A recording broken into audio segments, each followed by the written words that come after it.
Hello, I'm Frank Turner. Make sure you stay tuned for my interview. So we're at Tea in the Park and we're here with Frank Turner in the Tenants interview stage. You can pull yourself a pint while you're here as well. You recently recorded a video for Love 40 Down. It was recorded on a phone and it took about 5 hours. So how important is it for you to go back to keeping it DIY and do that? The word DIY has become sort of politically loaded over time. But to me, my sort of guiding inspiration on this thing, as with most things in my life, has always been Henry Rollins. And Henry puts it really well. It's just like DIY means doing it yourself if nobody else is going to do it for you. But if somebody is, that's great because they take care of that, and then you can use your time to do something else. And that's always been my approach. In the early days, I sold my own merch, made my own records, pressed demos onto CD, and did that kind of thing. But then when I found a label who was going to take care of the recording and the pressing of the CDs part, I was happily let them do it. So I would then have time to do other things, and thereby. To me, that's not a philosophical change. But yeah, I mean, mostly that was just a bit of fun. Do you know what I mean? It's one of my favourite songs on the new record, and I was chatting with Jason Isbell about it, and he was surprisingly up for playing the bad guy in the video, so he went for it. Is there any chance of you serenading them at Wimbledon anytime soon? You can bring that one out? No. Wimbledon's been a weird one this year because there's someone dressed as a giant strawberry who I will concede looks quite a lot like me, and everybody seems to think it's me. I mean, it's obviously not because he doesn't have my tattoos, but otherwise it does. It's a good fit, and I can promise you that I'm not at Wimbledon dressed as a giant strawberry. So you released some of the recordings. You had some videos from 2001 from you all agreed to put that out there. How does it feel seeing how far you've come and everything that's changed in that time? There's a band that I'd completely forgotten about. Not completely, but I'd sort of forgotten how any of the tunes went, and I didn't have any memory of them or recordings of them. And then Tom, the guy who played guitar in that band, who was a million dead in latter years as well, dug out some tapes and sent them over. And I asked if I could post them up, and he said yes. It's nice. I mean, it's kind of fun listening to. I think most people the difference between being 19 and being 34 is when you're 19, it's you're more creatively scattergun. Now, I don't think I have as many kind of left field ideas these days as I did back then, but the ideas I do have, I'm much better able to do things with them. Do you know what I mean? But it was really interesting. I mean, first of all, I could vaguely play the drums back then, and I've completely forgotten how now. But it was just kind of fun listening to some of the changes and some of the chord progressions in those tunes, and kind of going, oh, I'd never think of that now. That's totally weird to me now. But it feels good. I've been making music for quite a long time now. So then I've had a good question from one of your fans saying that one of your new songs is called Mittens. So will you be selling any mittens as merchandise? Probably. I mean, the people who look after my merch these days, I used to do my own merch, I don't anymore, and I hate to sound un-DIY, but it's a great joy to me that I don't handle the merch side of things anymore because it was a lot of work. But they're very good. My best friend does the designs, so I'm still hands in, and I'm sure he will come up with a mittens design for a later tour.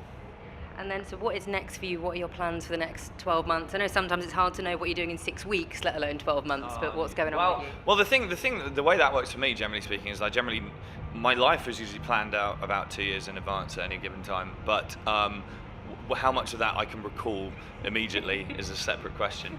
Two things. I mean, the tour for Positive Songs, which started in August last year, is going to finish in May next year. We haven't announced the last few months of that, and it's very exciting, and I can't tell you any more yet, but there's some really cool shit happening. But then I've written a new record, most of a new record, I'd say. I'm still tweaking some bits and bobs. It's one of the things about Positive Songs for me was it felt like a kind of conclusionary statement on a certain period of my songwriting.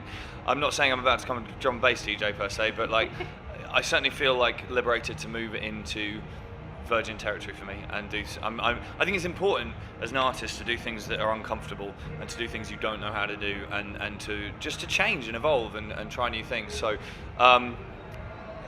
there's some mad shit coming down the pipeline. It's important to grow rather than just do the same things. Obviously, you've done some huge things the ceremonies and things like that. I mean, I don't mean I'm going to stop touring or play with it. I'm going to play with the same band and all this kind of thing, but I just sort of stylistically and particularly lyrically, I've got some ideas. I've spent most of my career to date saying that I would never make a concept album, and I think I might have just written a concept album. So I'm going to swallow my own words in public for some time. And just hope it all gets deleted off the internet, going, no, I didn't say that, absolutely not, no. Nothing gets deleted off the internet. That is one of the problems I have with the internet. The internet just is. There's no point in complaining about it. It exists. But like, it telescopes time for a lot of people. Somebody sent me an outraged email the other day because something I said in an interview when I was 19 contradicted something I said in an interview last week. And it was just like, mate, that's 15 years difference. It's like if you haven't had any new thoughts in 15 years, I'm sad for you. Do you know what I mean? So that can be a bit weird sometimes, and nothing ever goes away. But then it has its pluses. One last thing we're doing, we're asking all of the bands to kind of compile a festival survival guide. So any tips for anybody coming? Can I tell you a story instead about this? Okay, I got asked a few years ago. I was doing a really heavy press day, and it wasn't at a festival. I was in like a hotel room somewhere in London. And I did like 30 interviews in one day, and that's very draining thing to do with your day. And towards the end, this camera crew sort of loaded in, and they asked me what my festival tip was, right? And I said, well, there's stuff you can get called it's called 2CP, I think it is, and you can get it from like health food shops, and it's a natural serotonin restorative, which means that if you're doing certain things that you should be doing at festivals, then it makes you feel better. I should add things that I don't do anymore now that I'm an old man. But you know, it's a natural serotonin booster, and that can be a useful thing to have at a festival if you're there for a number of days partying.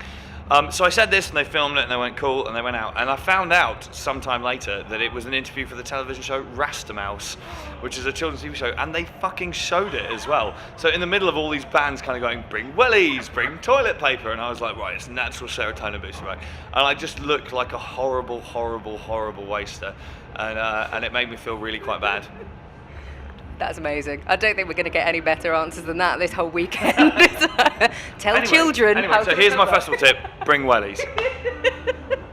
Amazing, thank you.